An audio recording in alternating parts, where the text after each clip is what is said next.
De 2,16% en 2016, la croissance économique attendue pour 2017 en RDC est de 4,9%.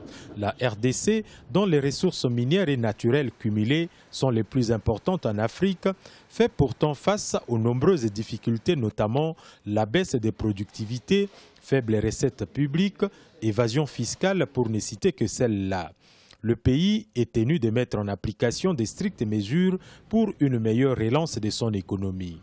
Accorder l'importance primordiale à la mobilisation intérieure pour les ressources financières. C'est très important parce que la pression fiscale, la levée fiscale, ce qu'on appelle le ratio recette fiscale PIB est très faible chez nous. Peut-être même le plus bas du continent. C'est inquiétant. Donc il faut un effort de mobilisation par ces réformes pour réorganiser notre système fiscal. Malgré cette prévision de croissance à la hausse, le marché des changes reste caractérisé par une dépréciation récurrente de la monnaie nationale.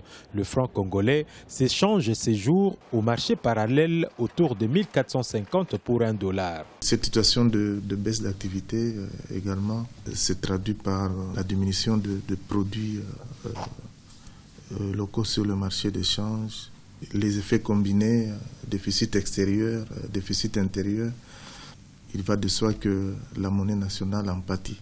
C'est vrai que la situation de la liquidité aujourd'hui sur le marché monétaire n'est pas de nature à impulser une forte dépréciation parce que l'économie a besoin de plus de liquidité qu'il y en a maintenant. La croissance économique de 4,9% attendue au cours de l'année 2017 serait donc impulsée par le dynamisme du secteur primaire sur fond de la remontée des cours des produits de base ainsi que la mise en œuvre des politiques de la stabilisation du cadre macroéconomique.